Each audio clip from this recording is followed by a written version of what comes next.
문화저널 20일 독자 여러분, 이슈 브리핑 시청자 여러분 안녕하십니까? 아나운서 배소인입니다.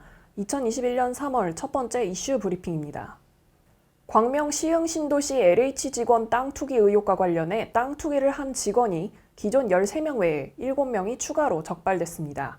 이번 조사는 국토교통부와 LH의 전 직원 1만 4천여 명을 대상으로 토지 거래를 조사한 결과로 가족이나 관계자는 제외한 본인이 직접 투기한 사례만 따져봤을 경우입니다.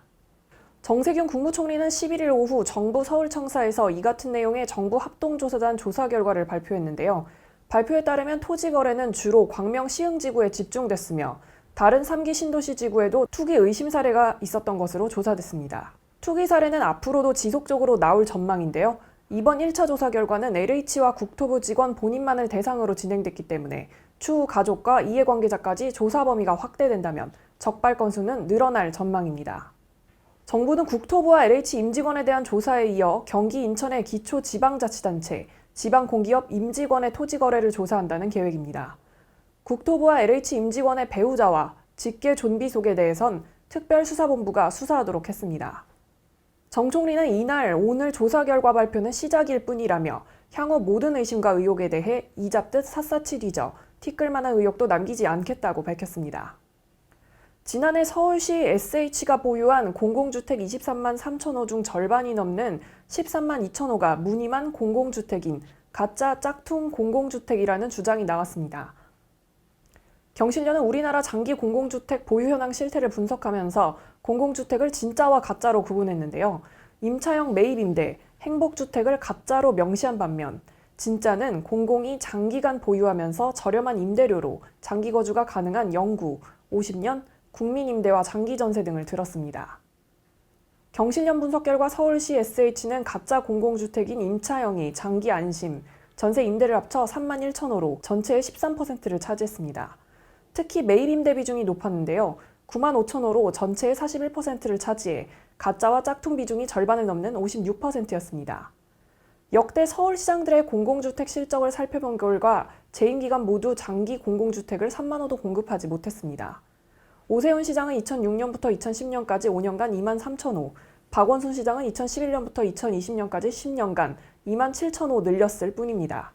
임기마다 세운 공급계획과 비교하면 턱없이 모자란 실적입니다. 서울시는 민선 6기 4년간 공공주택 실적이 계획된 6만 호보다 2만 4천 호 초과해 8만 4천 호를 공급했다고 공식 자료를 통해 밝히고 있지만 경실련이 같은 기간 SH 재고 현황을 조사한 결과 진짜 공공주택은 5년간 1만 호도 공급되지 않은 것으로 나타나 숫자로 실적만 부풀린 것으로 나타났습니다. 서울시는 특별히 매입임대 비중이 전체의 41%로 높은 편인데 매입임대는 크게 재개발임대와 다가구 등 주택을 매입하는 방식으로 구분됩니다. 그 가운데 재개발임대가 6만 7천 호로 매입임대 전체 9만 5천 호 중 71%를 차지했습니다. 경실련은 집값 거품이 국민이 원하는 수준으로 쏙 빠지기 전까지는 주택 등의 매입을 중단해야 하며 공기업이 땅 장사, 집 장사로 막대한 이득을 챙기는 고장난 공급 시스템부터 획기적으로 개선해야 한다고 강조했습니다. 정부는 올해 주한미군 방위비 분담금이 13.9% 인상된 1조 1,833억 원으로 정해졌다고 밝혔습니다. 방위비 분담 협정 협상팀의 정은보 대사는 10일 오후 제11차 방위비 분담금 특별협정 내용을 공개했는데요. 여기에는 올해 주한미군 방위비 분담금으로 1조 1,833억을 부담하고 5년 뒤 약 1조 5천억 원까지 인상이 가능하다는 내용이 담겼습니다. 이번 협정으로 2020년 1월 1일부터 약 1년 3개월간 이어진 초유의 협정 공백 상태는 해소됐고 바이든 행정부 출범 48일 만에 협상을 마무리 짓게 됐습니다.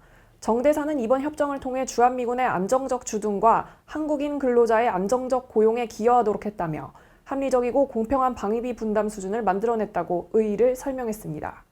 2020년 분담금 총액은 2019년 수준인 1조 385억 원으로 동결했고 작년에 선 지급한 한국인 근로자 인건비와 정부가 특별법을 통해 무급 휴직 기간 동안 지급한 생계지원비 3,144억 원은 상계될 예정입니다. 2021년 분담금 총액인 1조 1,833억 원은 전년도 국방비 증가율 7.4%와 제도 개선에 따른 한국인 근로자 인건비 증가분 6.5%를 더한 것이라는 설명입니다. 이후 연도별 총액은 전년도 우리 국방비 증가율을 각각 적용하기로 했습니다. 정대사는 인건비 배정 비율은 기존 75%에서 87%로 확대됐고 이 중 85%까지는 기존처럼 단지 노력이 아닌 의무를 부과하는 내용이라 설명했습니다. 이어 협정 공백이 발생할 경우 전년도 수준의 인건비 지급 가능 규정을 명문화해 협정이 종료된 2026년에는 무급휴직이 재발할 가능성을 예방했다고 덧붙였습니다. 현재 프로포폴 상습 투약 혐의로 검찰 수사를 받고 있는 이재용 삼성 부회장이 또 다른 병원에서 수상한 약병을 들고 흐느적거리는 장면이 담겨있는 CCTV 영상이 추가로 발견됐습니다. MBC가 단독 보도한 문제의 CCTV 영상은 경찰 수사 과정에서 발견된 것인데요. 지난해 프로포폴 처방량이 많았고 유명 연예인들을 상대로 프로포폴 불법 투약이 자주 이뤄진 것으로 의심받던 서울의 한 성형외과 내부 CCTV 영상을 경찰이 압수해 분석하던 과정에서 발견된 것입니다. 작년에 촬영된 이 CCTV 영상에서 이 부회장은 한 손에 프로포폴 약병을 든 채 병원 복도를 휘청거리며 걸어다니는 모습이었던 것으로 전해졌습니다. 경찰은 마약류 관리법 위반 혐의로 병원장을 구속하고 CCTV에 찍힌 인물이 이 부회장인지 확인하는 작업에 나섰는데요. 병원장은 이재용 부회장이 병원에 왔던 사실을 인정했고 CCTV 속 약병을 들고 병원 안을 배회했던 남성도 이 부회장이었다고 시인했습니다. 하지만 정상적인 진료 과정에서 프로포폴을 맞았을 뿐이며 이 부회장 손에 들려있던 통에 프로포폴이 담겨있지는 않았다고 주장한 것으로 알려졌습니다. 경찰은 지난달 25일 이 부회장이 수감되어 있는 서울구치소에 수사관들을 보내 이 부회장의 모발을 채취해 성분을 분석하고 해당 성형외과의 프로포폴 투약 기록을 토대로 이재용 부회장의 혐의 입증을 위해 수사력을 집중하고 있습니다. 국내 거주 미얀마 학생들이 민주화에 대한 염원을 주제로 신앙송과 합창을 선보이는 미얀마의 봄 공연을 무대에 올립니다. 경기 아트센터는 최근 미얀마에서 벌어지고 있는 민주화 운동에 대한 도민들의 관심을 환기시키기 위해 제한 미얀마 학생회가 주관하는 미얀마의 봄을 14일 경기 아트센터 소극장에서 공연합니다.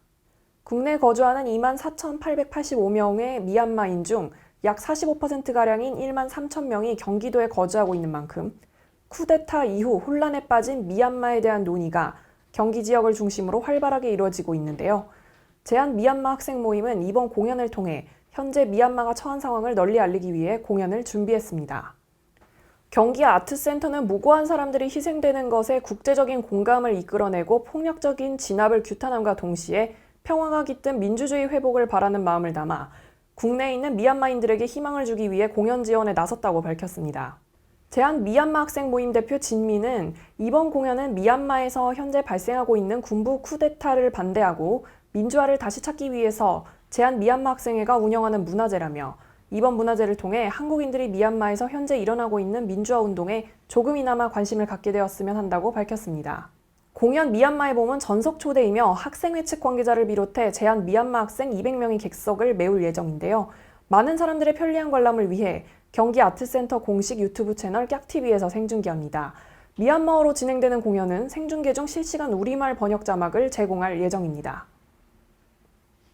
한국경제문화연구원이 시니어 패션쇼 뮤지컬 라떼의 주인공과 총 상금 1,000만 원의 주인공을 찾습니다. 시니어들의 소외 문제를 해결하는 한 알의 약과 같은 시니어 모델 선발대회, 그리고 그와 연계한 시니어 패션쇼 뮤지컬 라떼가 5월과 9월 무대에 오릅니다. 12일 한국경제문화연구원이 주최하는 시니어 모델 선발대회 스텝회의가 열렸습니다. 시니어들의 소외 문제를 해결하는 한 알의 약과 같은 존재가 반드시 필요하다는 문제의식에서 기획된 시니어 모델 선발대회를 위한 이날 회의에서는 대사를 외우며 기억력을 회복하고 워킹과 안무를 통해 건강한 몸을 만들며 노래를 부르며 나를 다스려 행복한 나를 만들자는 것에 그 목적을 두고 본 대회를 개최하기로 했습니다. 이날 회의에서는 5월 30일 시니어 모델 선발 본선 대회를 개최하기로 결정했으며 앵콜 공연을 준비하고 있는 시니어 패션쇼 뮤지컬 라떼의 주인공을 선발하는 오디션도 함께 진행합니다. 총 상금 1,000만 원이 걸린 대회로 서류 면접을 통해 최초 100명의 예선 진출자를 선발하고 1차 50명, 2차 30명, 3차 15명, 4차 7명을 선발할 예정이며 3차에 선발된 15명 전원은 시니어 뮤지컬 라떼의 배우로 캐스팅되는 특전이 있습니다.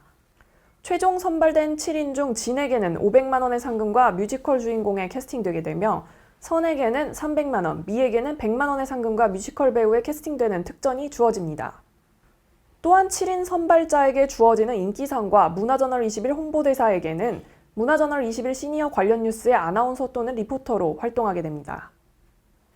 공연에 함께 참여하는 단체는 원라인, 코너스톤 컬처, 댄스 스포츠 실업연맹, 스윙 콜레션, 한국 시니어 예술단 등입니다.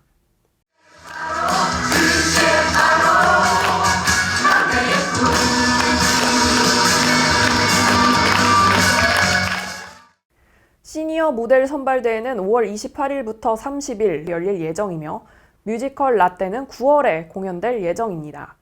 참가 방법은 한국경제문화연구원 홈페이지에서 시니어 모델 선발대회 신청서를 다운받아 작성 후 직접 우편 또는 전자우편으로 접수하면 됩니다. 코로나19 신규 확진자가 최근 한 주간 평균 400명이 넘는데요. 여전히 긴장을 늦추면 안 되겠습니다. 시청자 여러분, 불필요한 외출이나 모임 자제, 마스크 착용, 손 씻기 등 방역 수칙을 더욱더 잘 준수하시고 다음 시간까지 건강히 보내시기 바랍니다. 감사합니다.